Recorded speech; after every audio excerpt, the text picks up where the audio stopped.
Hey everyone, welcome back to another video of life science zoology. इस video में हम पढ़ने वाले हैं बीएससी सेकेंड ईयर का पेपर सेकेंड यूनिट थर्ड। आज हम स्टार्ट करने वाले हैं जो कि फिजियोलॉजी ऑफ मसल्स, ठीक है, जिसमें हमारा पहला टॉपिक होगा टाइप ऑफ मसल्स। तो बहुत ही बेसिक से शुरू करके हम थोड़ा कॉम्प्लेक्स टॉपिक को डिस्कस करने वाले हैं। तो आज हम पढ़ने वाले हैं टाइप ऑफ मसल, यानी कि ह्यूमन बॉडी में कितने टाइप्स की मसल्स प्रेजेंट होती हैं, ठीक है। तो basically 3 type of muscles are present in human body. कौन कौन सी? पहला आता है स्ट्रेटेड मसल, जिसको हिंदी में रेखित पेशियाँ कहा जाता है। Second one is unstriated muscle, जिसको हिंदी में अरेखित पेशियाँ कहा जाता है। Third one is cardiac muscle, यानी कि हृदय पेशियाँ, ठीक है। तो 3 type of muscles are present. कौन कौन से? Striated muscle, unstriated muscle and cardiac muscle. रेखित पेशियाँ, अरेखित पेशियाँ और हृदय पेशियाँ, ठीक है।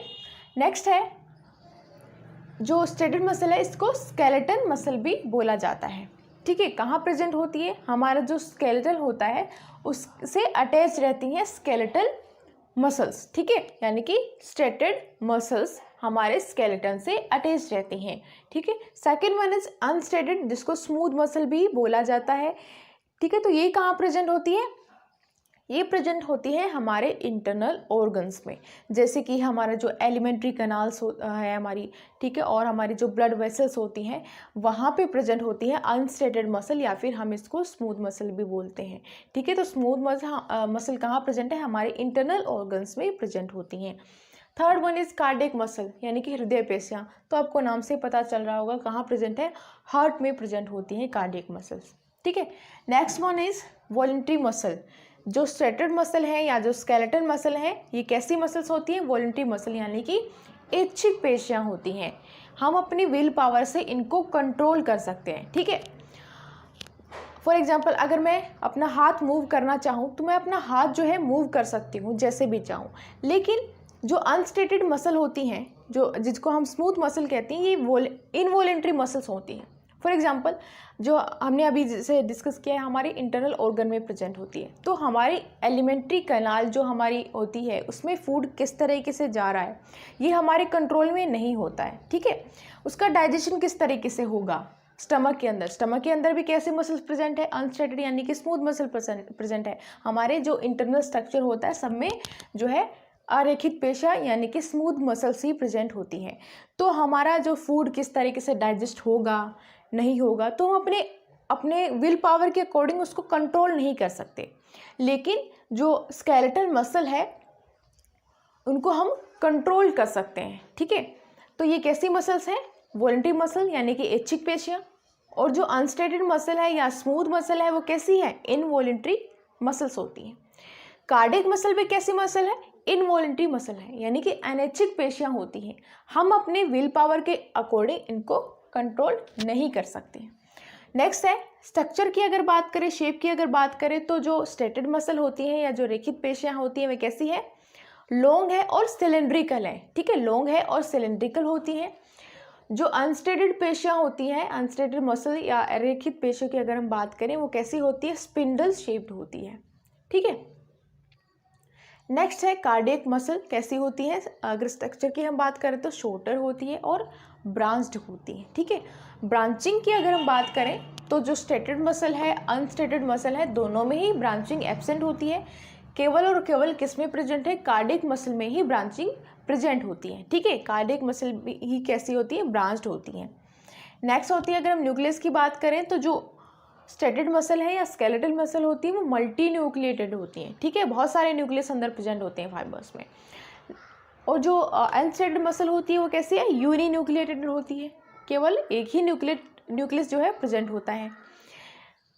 अगर बात करें कार्डियक मसल की तो ये भी कैसी है? यूनी न्यूक्लिएटेड होती है, एक ही न्यूक्लियस प्रेजेंट होता है। लेकिन माइटोकॉन्ड्रिया इसमें जो है बहुत सारे प्रेजेंट होते हैं, ठीक है। माइटोकॉन्ड्रिया बहुत सारे प्रेजेंट होते हैं क्योंकि इनमें बहुत ज़्यादा एनर्जी की रिक्वायरमेंट होती है, ठीक है।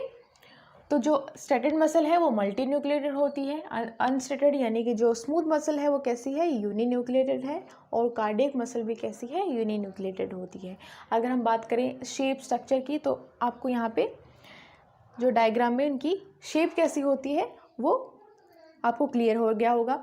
जो स्ट्रेटेड मसल है, इनको हम स्ट्रेटेड मसल क्यों बोलते हैं? क्योंकि यहाँ पे कुछ आपको बैंड दिखाई दे होंगे, डार्क और लाइट यहाँ पे बैंड प्रेजेंट है, ठीक है।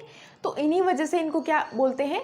स्ट्रेटेड मसल बोला जाता है। ये स्ट्रक्चर का क्या फंक्शन होता है, क्यों प्रेजेंट होते हैं, ये हम आगे आने वाले टॉपिक्स में देखेंगे, आपको क्लियर हो जाएगा, ठीक है।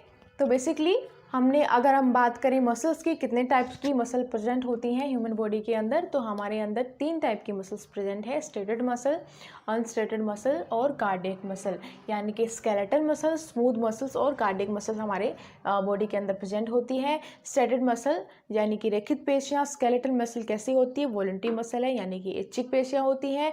अनस्ट्रेटेड मसल यानी कि स्मूथ मसल कैसी है? अनैच्छिक पेशियाँ होती हैं। कार्डियक मसल भी कैसी है? अनैच्छिक पेशियाँ इसमें प्रेजेंट होती हैं।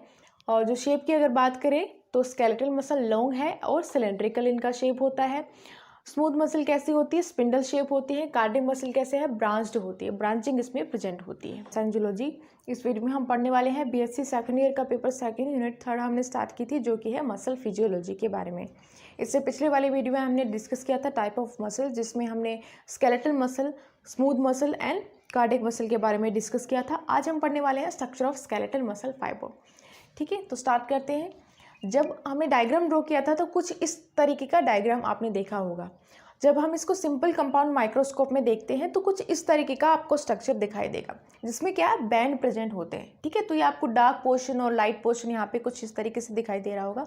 जब हम इसको सिंपल कंपाउंड माइक्रोस्कोप में देखते हैं तो कुछ इस तरीके का स्ट्रक्चर हमें दिखाई देता है, ठीक है। तो ये किस तरीके से होता है? ये जो डार्क एरिया आपको दिखाई दे रहा है इसको हम बोलते हैं डार्क बैंड, ठीक है। ये जो लाइट पोर्शन आपको दिखाई दे रहा है इसको हम बोलते हैं लाइट बैंड। तो 2 तरीके के बैंड प्रेजेंट होते हैं जब हम बात करते हैं स्केलेटल मसल फाइबर की।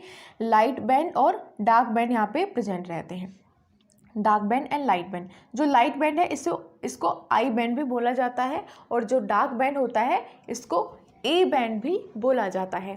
आई stand for isotonic, A stand for an isotonic, ठीक है। तो 2 तरीके के यहाँ पे बैंड प्रेजेंट होते हैं स्केलेटल मसल फाइबर में, डार्क बैंड और लाइट बैंड, ठीक है। अब अगर हम बात करें स्ट्रक्चर की, तो स्ट्रक्चर कैसा होता है? स्ट्रक्चर होता है लॉन्ग एंड अनब्रांच्ड। अनब्रांच्ड यानी कि यहाँ पे ब्रांचिंग एब्सेंट होती है। ब्रांचिंग किस में प्रेजेंट थी? जब हमने बात की थी कार्डियक मसल की तो वहाँ पे ब्रांचिंग प्रेजेंट थी, लेकिन स्केलेटल मसल फाइबर में ब्रांचिंग एब्सेंट होती है। और जो स्ट्रक्चर होता है वो कैसा है? लॉन्ग स्ट्रक्चर होता है, ठीक है। स्केलेटल मसल फाइबर कैसे होते हैं? लॉन्ग होते हैं। तो जो हम टर्म यूज कर रहे हैं फाइबर क्या होता है? ये एक लॉन्ग स्ट्रक्चर होता है। तो हम टर्म सेल यूज ना करके यहाँ पे यूज कर रहे हैं फाइबर। ऑल्दो हम डिस्कस कर रहे हैं सेल ही, लेकिन ये स्ट्रक्चर कैसा इसका लॉन्ग होता है, तो हम यहाँ पे यूज कर रहे हैं टर्म फाइबर, ठीक है। तो स्ट्रक्चर बेसिकली इसका कैसा है? Long and unbranched. अब हम बात करते हैं अरेंजमेंट किस तरीके से होता है। तो अरेंजमेंट के बारे में अगर हम पढ़ें तो सबसे पहले हम डिस्कस करते हैं मायोफाइब्रिल के बारे में।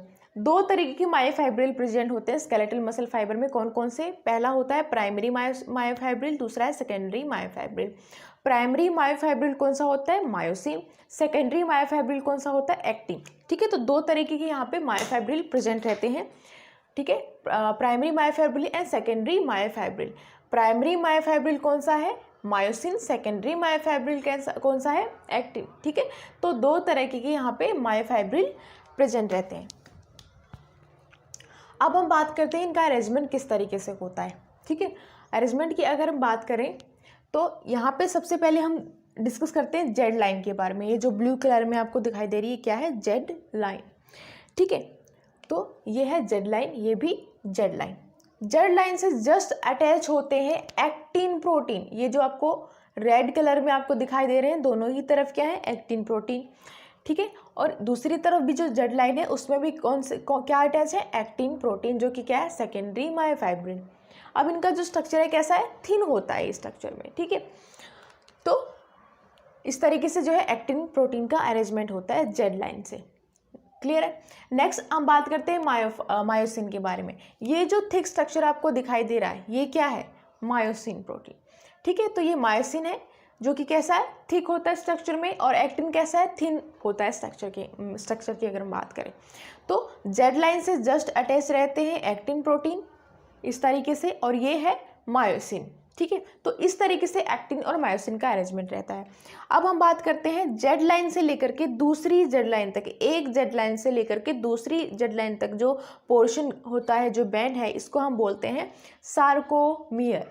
तो सार्कोमियर क्या हो गया, एक जेड लाइन से लेकर के दूसरे जेड लाइन तक का जो एरिया है उसे हम बोलते हैं सार्कोमियर। सार्कोमियर क्या होता है, कॉन्ट्रैक्टाइल यूनिट होता है मसल का, ठीक है। तो sarcomere is nothing but contractile unit of muscle, ठीक है। तो सेल में हम पढ़ते हैं सेल किससे बाउंड रहता है, प्लाज्मा मेम्ब्रेन या फिर सेल मेम्ब्रेन से। उसी तरीके से फाइबर की अगर हम बात करें तो यहाँ पे ये किससे कवर रहता है, सार्कोलेमा से। तो सार्कोलेमा क्या है, एक प्लाज्मा मेम्ब्रेन ही है, लेकिन अगर हम फाइबर की बात करते हैं तो हम यहाँ पे टर्म प्लाज्मा मेम्ब्रेन यूज ना करके सार्कोलेमा यूज कर रहे हैं, ठीक है। तो सेल के अंदर साइटोप्लाज्म में भी प्रेजेंट रहता है, तो हम साइटोप्लाज्म टर्म यूज ना करके यहाँ पे टर्म यूज कर रहे हैं सार्कोप्लाज्म। तो sarcoplasm is nothing but cytoplasm, लेकिन हम यहाँ पे फाइबर की बात कर रहे हैं तो हम यहाँ पे टर्म यूज कर रहे हैं सार्कोप्लाज्म साइटोप्लाज्म की प्लेस पे, ठीक है। तो ये आप नोट कर लीजिए, सार्कोलेमा एंड सार्कोप्लाज्म, ठीक है। तो इस तरीके से इनका भी अरेंजमेंट रहता है। अब हम बात करते हैं, ये जो आपको रेड लाइन दिखाई दे रही है ये क्या है, एक मायोसिन, उस तरीके से आपको दिख रहा होगा कि एक दूसरे पे हैंग कर रहे हैं, ठीक है, लेकिन ये एक दूसरे से कनेक्ट रहते हैं।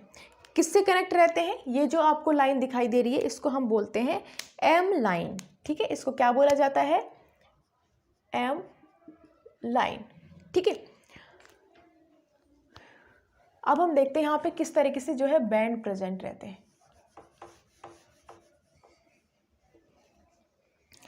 अगर आप इस तरीके से स्ट्रक्चर देखते हो तो आपको लग रहा होगा कि एक दूसरे के ऊपर इनका अरेंजमेंट होता है, लेकिन अगर हम इसका सेक्शन लेकर देखेंगे तो इसका स्ट्रक्चर कुछ इस तरीके से दिखाई दे रहा होगा हमें। ये है मायोसिन, एक मायोसिन किससे सराउंडेड रहता है, 6 एक्टिन से। 1 myosin is surrounded by 6 actin, ठीक है। तो ये एक मायोसिन है और इसके चारों तरफ क्या है, 6 मायोसिन एक्टिन प्रेजेंट रहते हैं, ठीक है। 1 2 3 4 5 6, ठीक है। तो 6 एक्टिन प्रेजेंट रहते हैं एक मायोसिन के चारों तरफ, ठीक है। तो यहाँ पे दूसरा मायोसिन प्रेजेंट है, ये मायोसिन के चारों तरफ भी क्या रहेंगे, 6 एक्टिन प्रेजेंट रहेंगे। 1 2 3 4 5 6, ठीक है। तो 6 यहाँ पे एक्टिन प्रेजेंट रहते हैं एक मायोसिन के ऊपर। दूसरा मायोसिन अगर की हम बात करें तो ये मायोसिन प्रेजेंट है, इसके बाहर भी क्या है, 6 एक्टिन प्रेजेंट रहेंगे। 1 2 3 4 5 6, ठीक है। तो ये आप नोट कर सकते हो कि एक मायोसिन के चारों तरफ क्या है, 6 एक्टिन प्रेजेंट रहते हैं। 1 myosin is surrounded by 6 actin protein, ठीक है। और अगर हम बात करें एक्टिन की तो मान लीजिए ये एक्टिन है, ठीक है। तो एक एक्टिन जो होता है वो सराउंडेड रहता है 3 मायोसिन से। एक मायोसिन की अगर हम बात करें तो एक मायोसिन जो है सराउंड रहता है 6 एक्टिन से, ठीक है। 1 2 3 4 5 6 एक्टिन प्रेजेंट है एक ही मायोसिन के चारों तरफ। अगर हम बात करें एक्टिन की तो एक एक्टिन सराउंड रहता है 3 मायोसिन से, 1 2 3, ठीक है। एक एक्टिन प्रेजेंट है और उसके चारों तरफ 3 मायोसिन प्रेजेंट रहते हैं, ठीक है। तो 1 myosin is surrounded by 6 actin and 1 actin is surrounded by 3 myosin, ठीक है। ये आप लिख सकते हो। अब हम बात करते हैं बैंड्स की। तो ये जो आपको एरिया दिखाई दे रहा है, यहाँ से लेकर के ये, जहाँ पे केवल हम लेंथ की बात करें, मायोसिन की लेंथ की अगर हम बात करें तो इसे हम बोलते हैं ए बैंड, ठीक है। इसे हम क्या बोलते हैं, ए बैंड। तो आप डायग्राम में देखिए, जो डार्क पोर्शन प्रेजेंट है, जो डार्क बैंड है वो क्या है, ए बैंड है। इट मीन जहाँ पे मायोसिन प्रेजेंट रहेगा वो कैसा एरिया है, डार्क बैंड है, ठीक है। तो ये तो हो गया वो एरिया जहाँ पे क्या है, हमने कंसीडर किया है मायोसिन की लेंथ को। तो यहाँ से लेकर के यहाँ तक ये जो एरिया है ये हमने जो है कंसीडर किया है ए बैंड के अंदर, ठीक है। तो यहाँ पे आप पेरिफेरी पे देखिए जो है ओवरलैप हो रहा है एक्टिन का मायोसिन के ऊपर, ठीक है। तो ये ओवरलैपिंग भी हमने कंसीडर की है ए बैंड की अगर हम बात कर रहे हो तो। लेकिन जब हम सिर्फ और सिर्फ इस एरिया की बात करते हैं, यहाँ से लेकर के यहाँ तक, ये एरिया जिसमें सिर्फ और सिर्फ हमने ये वाला एरिया लिया है, जिसमें केवल और केवल मायोसिन हमने कंसिडर किया है, ओवरलैपिंग यहाँ पे इंक्लूड नहीं हो रही है, इसको हम बोलते हैं एच बैंड। ठीक है, तो ये तो हो गया ए बैंड और ये हो गया एच बैंड। ठीक है, जिसमें केवल और केवल हमने कंसिडर किया है मायोसिन को। ठीक है, यहाँ पे ओवरलैपिंग हमने कंसिडर नहीं की है, ओवरलैपिंग हमने कंसिडर की है ए बैंड में। तो जिसमें हम कंसिडर कर रहे हैं टोटल लेंथ ऑफ मायोसिन, वो क्या है, ए बैंड है, और जिसमें सिर्फ और सिर्फ हम मायोसिन को कंसिडर कर रहे हैं वो है एच बैंड। ठीक है, और एक दूसरे से किस लाइन से कनेक्ट रहते हैं, मायोसिन एम लाइन से। ठीक है, तो ये हो गया। नेक्स्ट हम बात करते हैं आई बैंड की। तो ये जो एरिया आपको दिखाई दे रहा है यहाँ से लेकर के यहाँ तक, ये क्या है, जहाँ पे क्या है, एक्टिन प्रेजेंट है, ये एक्टिन प्रेजेंट है, यहाँ पे मायोसिन प्रेजेंट है जिसको हमने बोला ए बैंड, यहाँ पे क्या प्रेजेंट है, एक्टिन प्रेजेंट है जिसको हम बोलते हैं आई बैंड। तो इस तरीके से अरेंजमेंट रहता है। जहाँ पे मायोसिन प्रेजेंट है उसको हमने बोला ए बैंड, यानी कि वो कैसा एरिया है, डार्क बैंड है वो। ठीक है, और अगर हम बात करते हैं जहाँ पे एक्टिन प्रेजेंट है उसको हमने बोला I band, it means that is light band. Right, तो इस तरीके से इनका अरेंजमेंट होता है। ठीक है, अब हम बात करते हैं, हमने जब डिस्कस किया था तो हमने ये भी देखा था कि जो पेरीफेरी है यहाँ पे जो है न्यूक्लियस प्रेजेंट रहते हैं। ठीक है, तो न्यूक्लियस का भी यहाँ पे अरेंजमेंट होता है कुछ इस तरीके से। और तो हमने यहाँ पे वो कंसिडर नहीं किया है क्योंकि हम बस यहाँ पे एक्टिन और मायोसिन का किस तरीके से अरेंजमेंट रहता है वो हम यहाँ पे डिस्कस कर रहे हैं। तो यहाँ पे जो पेरीफेरी पे न्यूक्लियस प्रेजेंट रहते हैं, हमें पता है ये मल्टी न्यूक्लिएटेड होता है, और जो न्यूक्लियस है इसके पास में प्रेजेंट रहता है एंडोप्लाज्मिक रेटिकुलम। ठीक है, तो ये मान लीजिए एंडोप्लाज्मिक रेटिकुलम है। एंडोप्लाज्मिक रेटिकुलम को यहाँ पे हम एंडोप्लाज्मिक रेटिकुलम ना बोल करके हम इसको सार्कोप्लाज्मिक रेटिकुलम बोलते हैं, सार्कोप्लाज्मिक रेटिकुलम। अब इसका फंक्शन क्या होता है, जब हम मसल में कॉन्ट्रैक्शन किस तरीके से होता है वो भी हम पढ़ेंगे, तो हम डिस्कस करेंगे किस तरीके से जो है सार्कोप्लाज्मिक रेटिकुलम का फंक्शन होता है। यहाँ ये एक्चुअली इसका फंक्शन होता है कैल्शियम रिलीज करता है। अब कैल्शियम किस तरीके से मसल कॉन्ट्रैक्शन पार्टिसिपेट करता है वो हम जब मसल कॉन्ट्रैक्शन पढ़ेंगे तब हम डिस्कस करेंगे। तो ओवरऑल हमने स्ट्रक्चर में किस तरीके से देखा कि स्केलेटल मसल फाइबर की अगर हम बात करते हैं तो इसमें बैंड प्रेजेंट होते हैं, dark band and light band. Light band को आई बैंड भी बोला जाता है और डार्क बैंड को ए बैंड भी बोला जाता है। स्ट्रक्चर ओवरऑल की हम बात करें तो इसमें लॉन्ग स्ट्रक्चर होता है और अनब्रांच्ड होता है। ठीक है, यानी कि ब्रांचिंग यहाँ पे एब्सेंट होती है। अगर हम इस तरीके से स्ट्रक्चर को देखते हैं तो ये हमें दिखता है कि एक दूसरे के ऊपर ये अरेंज होता है, इनका अरेंजमेंट होता है। लेकिन अगर हम सेक्शन इसका देखें तो हमें पता चलता है कि एक मायोसिन जो है वो सराउंडेड रहता है 6 एक्टिन से, और एक एक्टिन जो है वो सराउंड रहता है 3 मायोसिन से। ठीक है, तो इस तरीके से इसका स्ट्रक्चर और इसका अरेंजमेंट होता है। अब बात करते हैं हम बैंड्स की। ठीक है, अगर हम बात करें बैंड की तो अगर हम पूरा का पूरा लेंथ जो है कंसीडर करते हैं, मायोसिन का लेंथ अगर हम कंसीडर करते हैं तो इसको हम बोलते हैं ए बैंड। ठीक है, जो कि क्या है, डार्क बैंड होता है। अगर हम बात करते हैं सिर्फ और सिर्फ मायोसिन की, ये जो एरिया होता है जिसमें हम ओवरलैपिंग जो हो रही है ये कंसिडर नहीं कर रहे, केवल और केवल मायोसिन को कंसिडर कर रहे हैं, तो वो हो गया एच बैंड। ठीक है, ये जो लाइन होती है जो एक तरीके से कनेक्ट करके रखती है मायोसिन को, ये जो कनेक्शन हो रहा है किस वजह से हो रहा है, एम लाइन, इसको हम एम लाइन बोलते हैं। और जो ये लाइन आपको ब्लू कलर में दिखाई दे रही है ये क्या है, जेड लाइन। एक जेड लाइन से दूसरी जेड लाइन तक के जो गैप है इसको हम बोलते हैं सार्कोमियर। सार्कोमियर क्या है, कॉन्ट्रैक्टाइल यूनिट ऑफ मसल। ठीक है, तो इस तरीके से अरेंजमेंट होता है। और जो एक्टिन आपको दिखाई दे रहे हैं, ये एक्टिन जिसमें एक्टिन प्रेजेंट होता है, ये बैंड को हम बोलते हैं आई बैंड। ठीक है, तो आई बैंड क्या है, लाइट बैंड है जहाँ पे एक्टिन प्रेजेंट होता है, और डार्क बैंड क्या है, ए बैंड जहाँ पे मायोसिन प्रेजेंट होता है। तो इस तरीके से अरेंजमेंट होता है मायोसिन का और एक्टिन का स्केलेटल मसल फाइबर में। अब इनका जो है कॉन्ट्रैक्शन किस तरीके से होता है वो जब हम मसल कॉन्ट्रैक्शन पढ़ेंगे तब हम डिस्कस करेंगे। ठीक है, तो इस वीडियो में लाइफ साइंस जूलॉजी, आज इस वीडियो में हम पढ़ने वाले हैं structure of skeletal muscle fibre के बारे में। लास्ट वीडियो में हमने पढ़ा था कि किस तरीके से स्केलेटल मसल के अंदर मायोसिन और एक्टिन का अरेंजमेंट होता है। आज हम पढ़ने वाले हैं मायोसिन और एक्टिन का स्ट्रक्चर किस तरीके का होता है। ठीक है, तो वो हम आज डिस्कस करने वाले हैं। सबसे पहले हम डिस्कस करेंगे मायोसिन फिलामेंट के बारे में। मायोसिन फिलामेंट, तो जो मायोसिन फिलामेंट है वो क्या है, एक तरीके का पॉलीमर होता है, वो पॉलीमर। अब आपको पता होगा कि पॉलीमर क्या है, बहुत सारी मोनोमेरिक यूनिट मिलकर के बनाती हैं पॉलीमर, ठीक है। तो यहाँ पे क्या प्रेजेंट है, मोनोमर प्रेजेंट है। मोनोमर क्या प्रेजेंट है, मीरोमायोसिन। मीरोमायोसिन जो है मोनोमर यहाँ पे प्रेजेंट रहता है। जो मीरोमायोसिन मोनोमर है, इसका स्ट्रक्चर अब हम डिस्कस करने वाले हैं।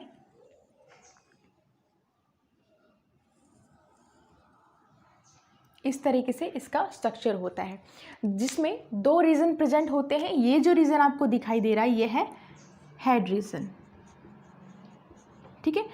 हेड के जस्ट पास में यहाँ पे प्रेजेंट रहता है नेक, और ये जो रीजन आपको दिखाई दे रहा है ये है टेल, ठीक है, ये है टेल। अब जो ये हेड रीजन है ये बनता है हैवी मीरोमायोसिन से, हैवी मीरोमायोसिन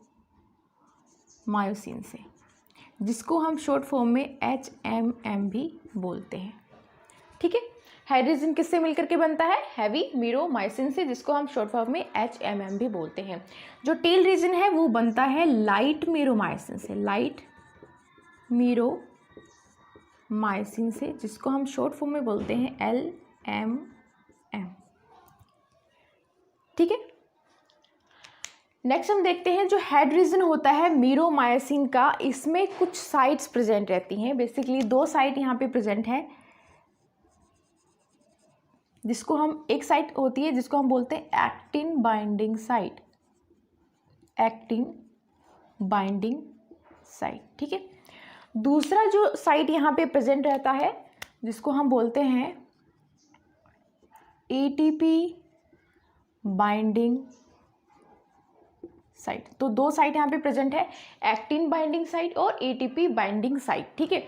जो ATP बाइंडिंग साइट है इस पे कौन आकर के बाइंड करेगा, ATP आकर के बाइंड करेगा। ATP हाइड्रोलाइज होगा और वो कन्वर्ट हो जाएगा, ATP किस में कन्वर्ट हो जाएगा, ADP में, जिससे एनर्जी रिलीज होगी, और ये जो साइट है वो एक्टिन फिलामेंट से बाइंड कर पाएगी, ठीक है। जो एक्टिन बाइंडिंग साइट है यहाँ पर आकर कौन बाइंड करेगा, एक्टिन फिलामेंट, ठीक है।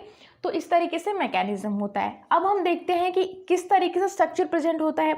लास्ट वीडियो में हमने देखा था मायोसिन का स्ट्रक्चर कुछ इस तरीके से हमने रिप्रेजेंट किया था, एक थिक स्ट्रक्चर हमने बनाया था इस तरीके का, ठीक है, इस तरीके का स्ट्रक्चर बनाया था, जिसमें बीच में हमने रिप्रेजेंट किया था M लाइन को, ठीक है। M लाइन बेसिकली क्या करती है, कनेक्शन का काम करती है मायोसिन के लिए, ठीक है। अब हम देखते हैं कि यहाँ पे स्ट्रक्चर किस तरीके का प्रेजेंट है। तो यहाँ पे मैं इस तरीके से ड्रॉ कर रही हूँ स्ट्रक्चर को। ये क्या प्रेजेंट है, मीरोमायोसिन, जिसको मैं अलग अलग कलर से रिप्रेजेंट कर रही हूँ। तो बहुत सारे यहाँ पे क्या प्रेजेंट है, मीरोमायोसिन, ठीक है, बहुत सारे मीरोमायोसिन यहाँ पे प्रेजेंट है। दूसरी तरफ भी इसी तरीके से होगा, ठीक है।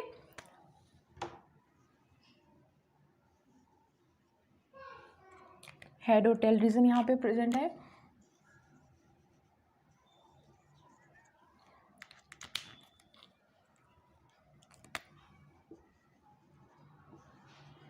इस तरीके से बीच में कनेक्शन का काम कौन करता है, M लाइन। तो बीच में जो प्रेजेंट है ये क्या है, M लाइन। बेसिकली ये भी क्या है, एक प्रोटीन होता है, ठीक है। M लाइन क्या है, प्रोटीन ही होता है बेसिकली, जिसको हम बोलते हैं मियोमेसिन प्रोटीन से बनता है M लाइन, ठीक है, मियोमेसिन प्रोटीन से बनता है। तो इस तरीके से स्ट्रक्चर प्रेजेंट रहता है। अब हम डिस्कस करने वाले हैं एक्टिन के बारे में, ठीक है। एक्टिन फिलामेंट जो कि क्या है, सेकेंडरी मायोफाइब्रिल है। प्राइमरी मायोफाइब्रिल क्या है, मायोसिन। सेकेंडरी मायोफाइब्रिल क्या है, एक्टिन, ठीक है। तो अब हम डिस्कस करने वाले हैं एक्टिन फिलामेंट के बारे में। सेम मायोसिन की तरह एक्टिन भी क्या है, पॉलीमर होता है, ठीक है। ये बनता है G प्रोटीन से, मतलब ग्लोबुलर प्रोटीन से, ठीक है, G प्रोटीन से। ये फिर बनाता है F एक्टिन, यानी कि फाइब्रस एक्टिन। अब हम देखते हैं स्ट्रक्चर किस तरीके का होता है एक्टिन फिलामेंट का। तो ये एक तरीके से ग्लोबुलर स्ट्रक्चर में प्रेजेंट होता है, इस तरीके से बीड्स जैसा प्रेजेंट रहता है, ये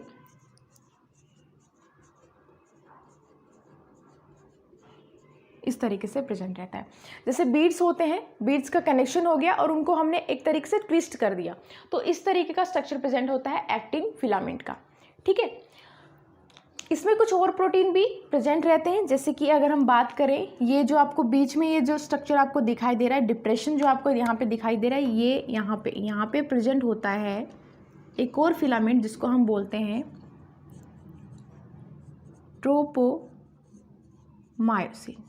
तो बीच में प्रेजेंट रहता है ट्रोपोमायोसिन। ठीक है, ये प्रेजेंट है ट्रोपोमायोसिन। ट्रोपोमायोसिन में कुछ इंटरवल्स पे प्रेजेंट रहता है ट्रोपोनिन प्रोटीन। ठीक है, तो ये बीच बीच में यहाँ पे ये प्रेजेंट है ट्रोपोनिन।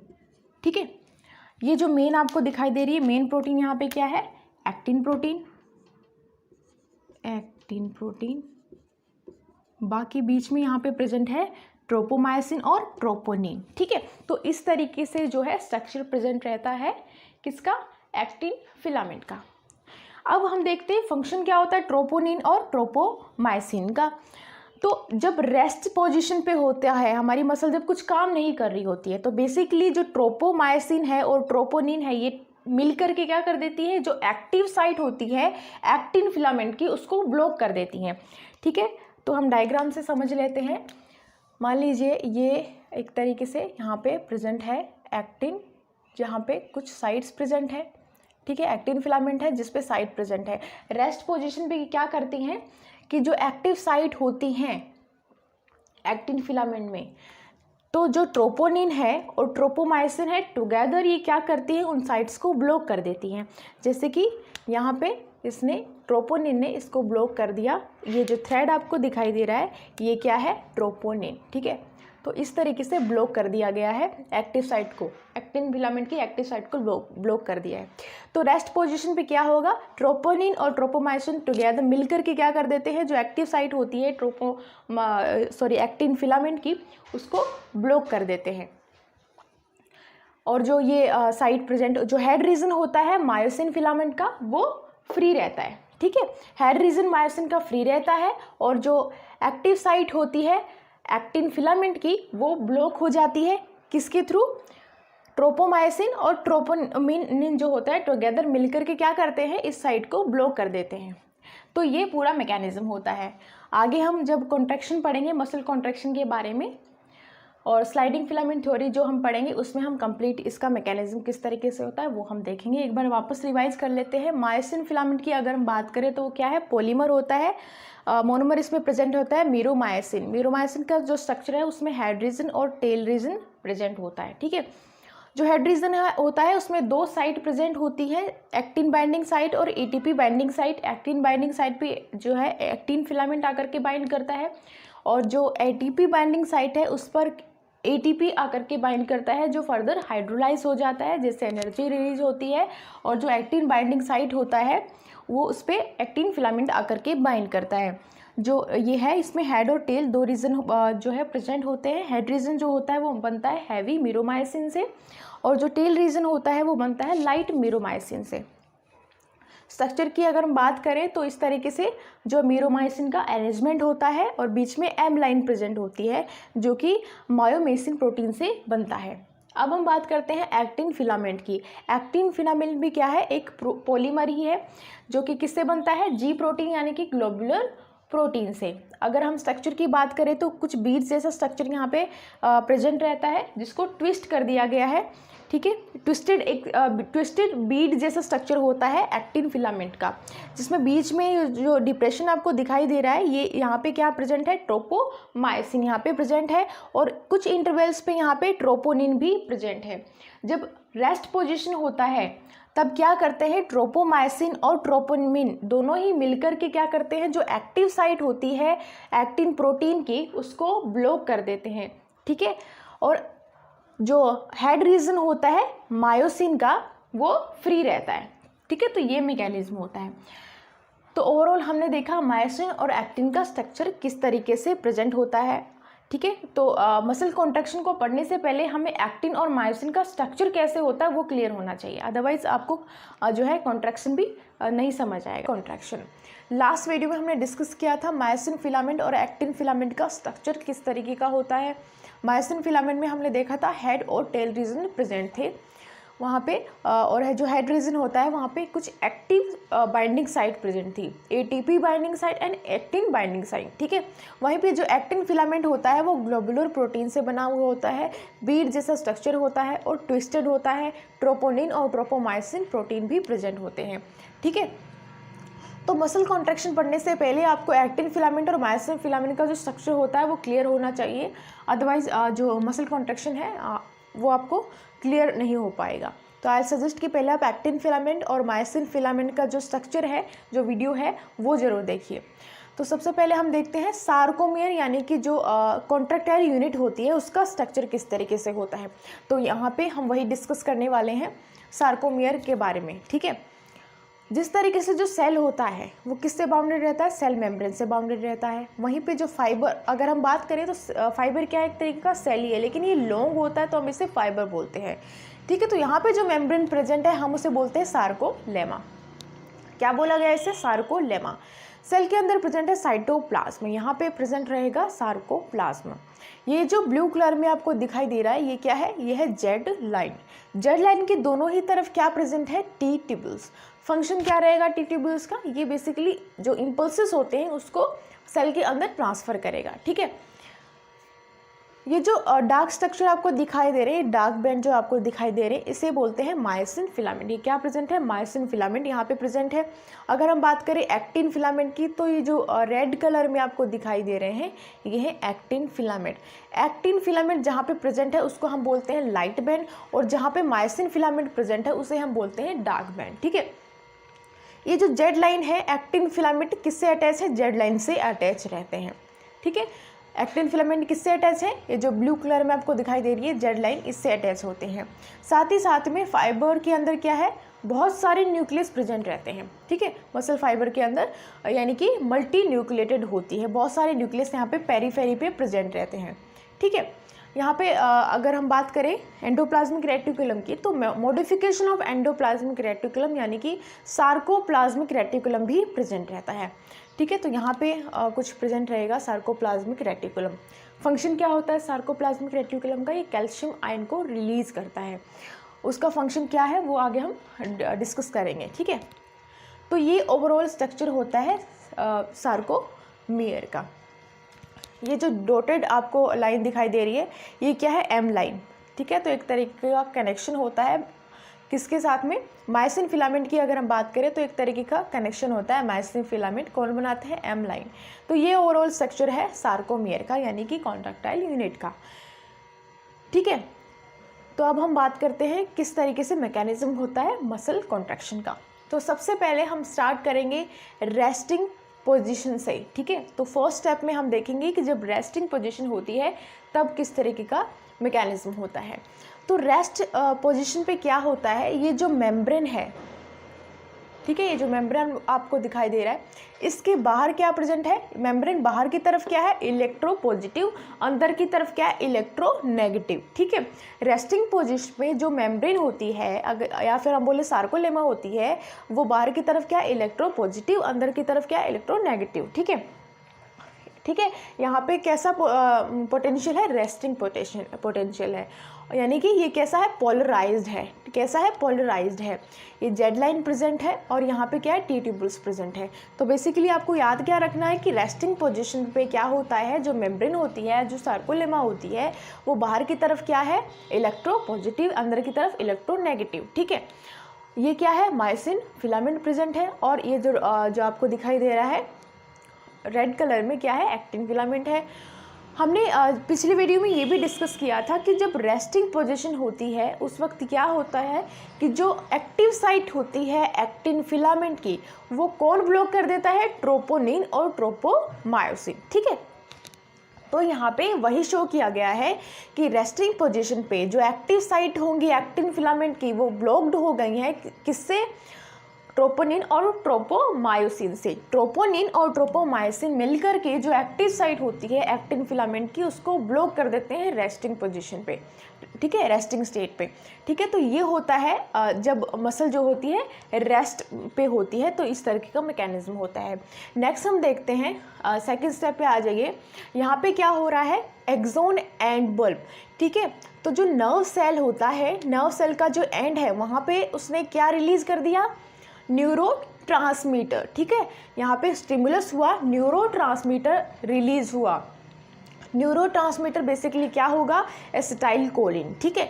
तो यहाँ पे क्या हुआ, ये एंड होगा, एक्सोन का एंड है, तो यहाँ पे क्या ट्रांसफर हो गया है, न्यूरोट्रांसमीटर्स। न्यूरोट्रांसमीटर बेसिकली क्या होगा, एसिटाइल कोलिन, तो यहाँ पे रिलीज हो गया है, ठीक है।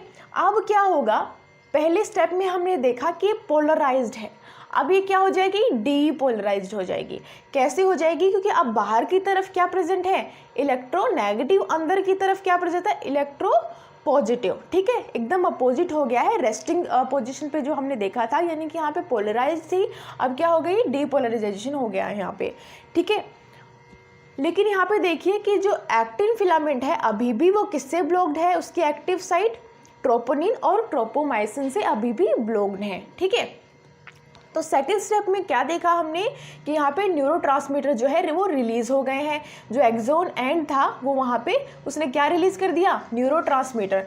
तो यहाँ पे एक्शन पोटेंशियल जनरेट हो गया सेकंड पोजीशन पे, यहाँ पे रेस्टिंग पोटेंशियल था, यहाँ पे एक्शन पोटेंशियल जनरेट हो गया है, ठीक है। तो ये क्या हो गया, डीपोलराइजेशन हो गया। लेकिन एक्टिव साइट जो होती है एक्टिन फिलामेंट की वो अभी भी ब्लॉक्ड है, किससे, ट्रोपोनिन और ट्रोपोमायोसिन से, ठीक है। तो एसिटाइल कोलिन क्या है, एसिटाइल कोलिन न्यूरोट्रांसमीटर है, ठीक है, और ये कहाँ पे रिलीज हो गया है, सार्कोलेमा पे, या फिर आप बोल सकते हो मेम्ब्रेन पे, ठीक है। सेकंड स्टेप हुआ डीपोलराइज्ड। अब क्या होगा, जैसे ही यहाँ पे ये जो न्यूरोट्रांसमीटर रिलीज हुआ, टी ट्यूबल्स का हमने जो फंक्शन डिस्कस किया था, ये क्या करेगा, ये न्यूरोट्रांसमीटर को सेल के अंदर जो है वो रिलीज कर देगा, सेल के अंदर जो है लेकर के आएगा, ठीक है। जैसे ही सेल के अंदर लेकर के आएगा क्या होगा, वो हम थर्ड स्टेप में देखेंगे। अब क्या होगा, ट्रोपोनिन बाइंड विथ कैल्शियम, ठीक है। वो किस तरीके से होगा, जैसे ही सेल के अंदर, यानी कि ट्यूबल्स का क्या फंक्शन हुआ, जो भी न्यूरोट्रांसमीटर यहाँ पे रिलीज हुआ उसको सेल के अंदर लेकर के आया। अब फंक्शन आता है सार्कोप्लाज्मिक रेटिकुलम का। सार्कोप्लाज्मिक रेटिकुलम का क्या फंक्शन है, वो कैल्शियम आयन को रिलीज करेंगी, ठीक है। तो यहाँ पे क्या हुआ, कैल्शियम आयन रिलीज होगा, release of calcium ion bye sarcoplasmic reticulum, ठीक है। तो ये सेकंड स्टेप में ही हो जाता है। अब क्या होगा, सार्कोप्लाज्मिक रेटिकुलम में कैल्शियम आयन को रिलीज कर दिया है। थर्ड स्टेप में क्या होगा, troponin bind with calcium ion. जो ट्रोपोनिन होता है उसकी हाई एफिनिटी होती है कैल्शियम आयन के साथ में बाइंड करने की। तो जैसे ही कैल्शियम आयन रिलीज हुआ, किसने रिलीज किया, सार्कोप्लाज्मिक रेटिकुलम ने। तो जैसे ही सार्कोप्लाज्मिक रेटिकुलम ने कैल्शियम आयन को रिलीज किया, यहाँ पे जो ट्रोपोनिन जिसने बाइंड कर रखी थी active site of actin filament, वो वहाँ से हट करके कैल्शियम आयन के साथ में क्या कर गया, बाइंड कर गया। और जो एक्टिन फिलामेंट की एक्टिव साइट थी अब वो क्या हो गई, फ्री हो गई है, ठीक है। तो ये जो ट्रोपोनिन था वो किसके साथ में, कैल्शियम के साथ में बाइंड कर गया। तो ये जो एक्टिव साइट थी एक्टिन फिलामेंट की, ये एक्टिन फिलामेंट है, ये फ्री हो गया है, जो एक्टिव साइट है वो फ्री हो गया है क्योंकि ट्रोपोनिन वहाँ से हट गया है। So active site of actin get free, ठीक है, क्या हो गई, फ्री हो गई है। तो थर्ड स्टेप में क्या हुआ, troponin bind with calcium ion, calcium ion के साथ में ट्रोपोनिन यहाँ पे बाइंड कर गया है, और इसके बाइंड करने की वजह से जो एक्टिव साइट होती है एक्टिन की, एक्टिन फिलामेंट की, वो फ्री हो गई है। फोर्थ स्टेप में क्या होता है, हाइड्रोलिसिस ऑफ एटीपी। एटीपी का क्या हो रहा है, हाइड्रोलिसिस होता है। हाइड्रोलिसिस मतलब ब्रेक डाउन, एटीपी का ब्रेक डाउन होगा। जैसे ही एटीपी का ब्रेक डाउन होगा, एटीपी जो है किस में कन्वर्ट हो जाएगी, किस में टूट जाएगी, किस में इसका ब्रेक डाउन हो जाएगा, एडीपी रिलीज होगा और फोस्फेट, इनऑर्गेनिक फोस्फेट यहाँ पे रिलीज होगा, ठीक है। जैसे ही होगा एनर्जी रिलीज होगी, एनर्जी किस में काम आएगी, अब energy is use to make actin myosin cross bridge, ठीक है, यहाँ पे क्या बनेगा, एक्टिन मायोसिन क्रॉस ब्रिज। वो किस तरीके से होगा वो अब हम देखते हैं।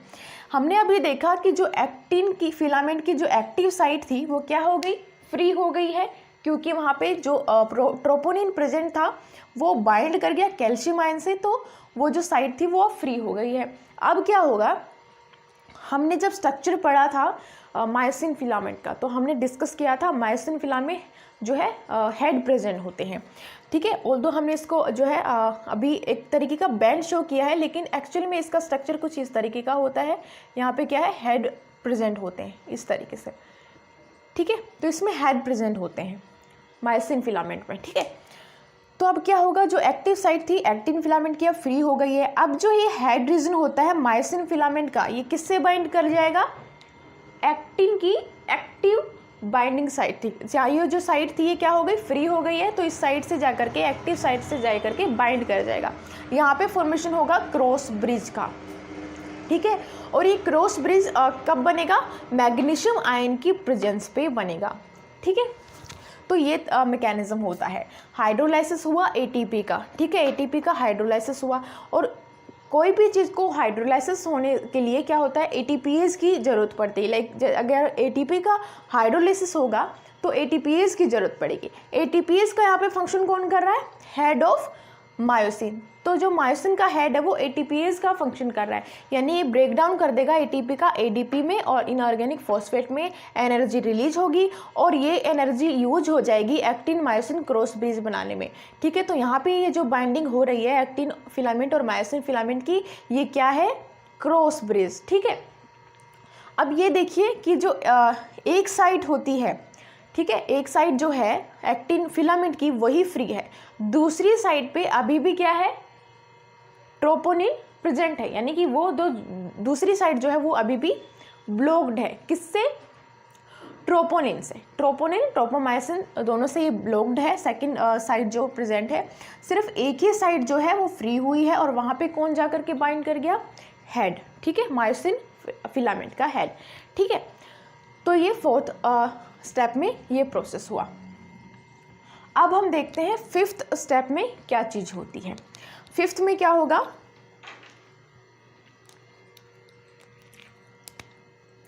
ये प्रेजेंट है जेड लाइन। में थोड़ा जूम करके आपको दिखा रही हूँ, ये यहाँ पे जेड लाइन प्रेजेंट है। ठीक है, यहाँ पे क्या प्रेजेंट रहेगा, वापस से हम ड्रॉ कर दे रहे हैं एक्टिन फिलामेंट को। ठीक है, तो ये क्या प्रेजेंट है, एक्टिन फिलामेंट, जिसमें क्या है, एक्टिव साइट। ठीक है, इस तरीके से। और क्या प्रेजेंट है, मायोसिन फिलामेंट।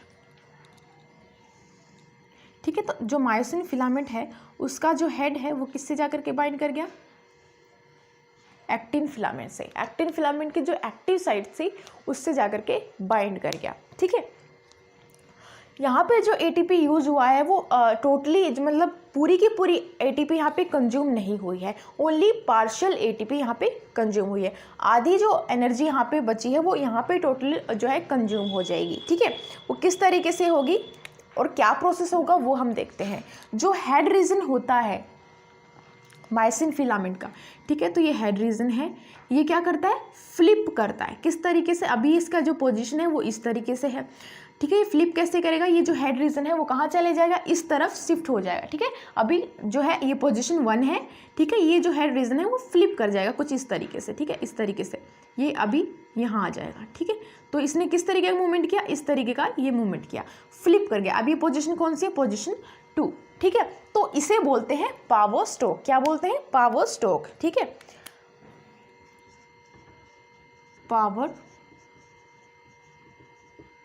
ये जो फ्लिप किया है मायोसिन का हेड, ठीक है, मायोसिन फिलामेंट का जो हेड होता है वो जो फ्लिप किया है इसे हम बोलते हैं पावर स्ट्रोक। ठीक है, अब क्या होता है, ये जो हेड होता है मायोसिन फिलामेंट का, ये किससे अटैच है, active site of actin filament.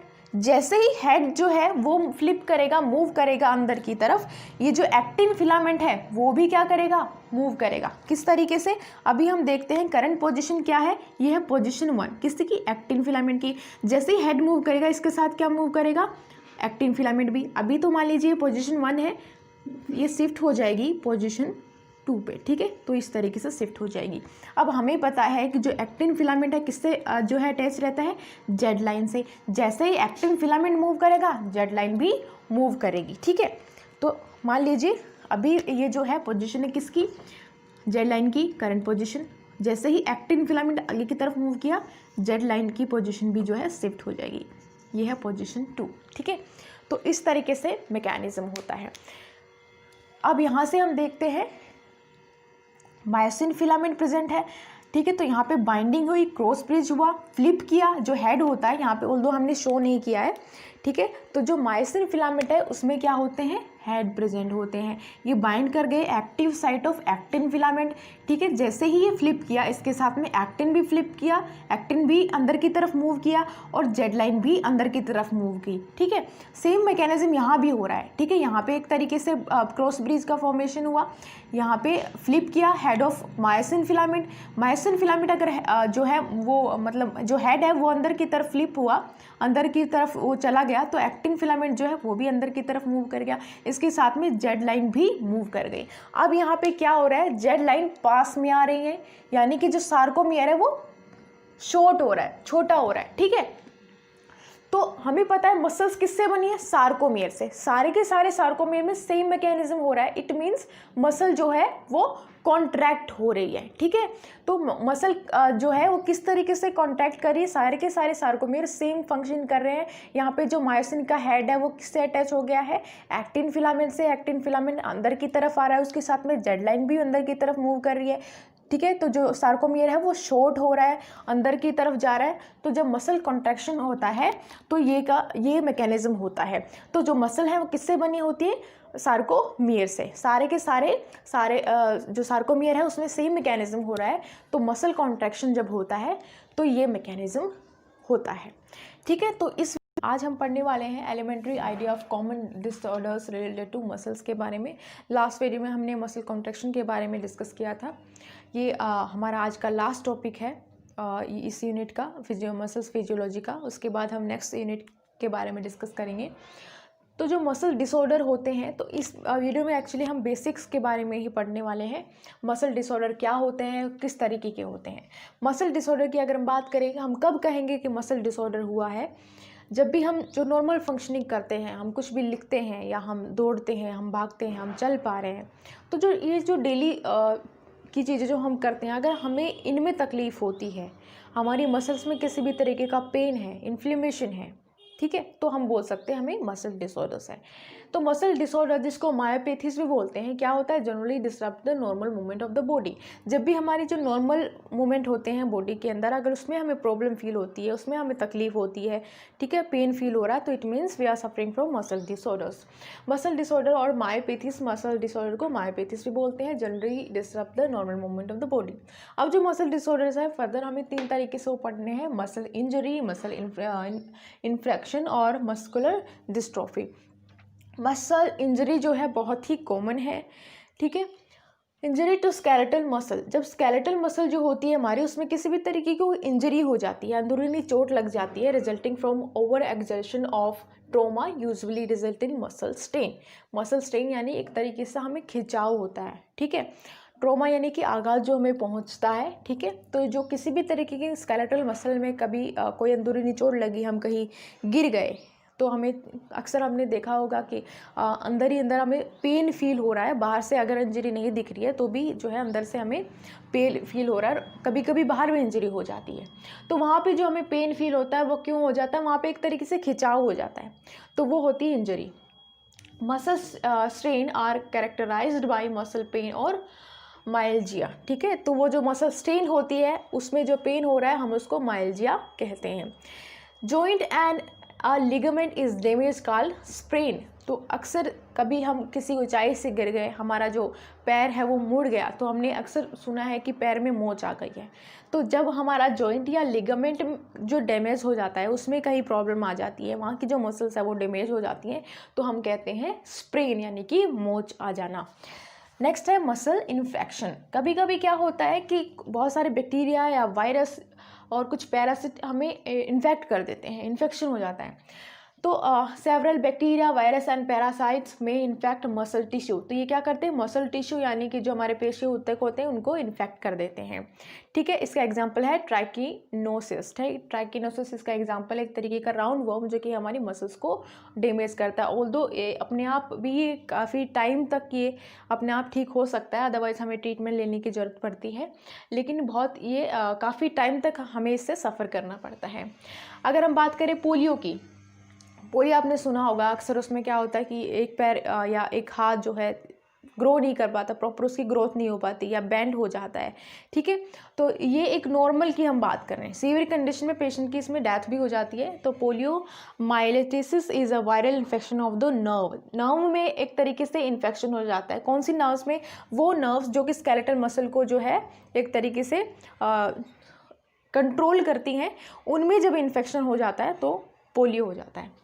Last हम पढ़ते हैं मस्कुलर डिस्ट्रोफी के बारे में। तो ये कोई एक पर्टिकुलर डिजीज़ हम इसे नहीं बोलेंगे, ये क्या है, not a single disorder but A group of genetic diseases. ठीक है, ये ग्रुप है जेनेटिक डिजीज़ का। जो मसल के अंदर जो जेनेटिक डिजीज़ होते हैं उसको हम बोलते हैं मस्कुलर डिस्ट्रोफी। ठीक है, इसको कॉम्बिनेशन तरीके से हम मस्कुलर डिस्ट्रोफी बोलते हैं। ठीक है, तो जितने भी सारे के सारे जेनेटिक डिसऑर्डर्स हैं हम उसको बोलते हैं मस्कुलर डिस्ट्रोफी। इसका एग्जांपल हम लिखते हैं DMD, जिसको हम बोलते हैं ड्यूकेनी मस्कुलर डिस्ट्रोफी। ये भी एक तरीके का क्या है, डिसऑर्डर है, मसल डिसऑर्डर। ठीक है, तो ये कुछ डिसऑर्डर हैं, हमने इस वीडियो में बेसिक ही डिस्कस किया है डिसऑर्डर्स के, मसल डिसऑर्डर्स के बारे में, जिसमें हमने मसल इंजरी के बारे में डिस्कस किया, मसल इन्फेक्शन के बारे में डिस्कस किया और मस्कुलर डिस्ट्रोफी के बारे में डिस्कस किया। मसल जो इंजरी है वो बहुत ही कॉमन है, हमने अपनी लाइफ में कभी ना कभी इसको फेस ज़रूर किया होगा। मसल इन्फेक्शन जो है किससे होता है, बैक्टीरिया, वायरस या पैरासाइट जब मसल्स को इन्फेक्ट कर देते हैं और मस्कुलर डिस्ट्रोफी एक तरीके का जेनेटिक डिसऑर्डर है। ठीक है, तो इस वीडियो में इतना ही। Thank you so much for watching this video and I will see you in the next video.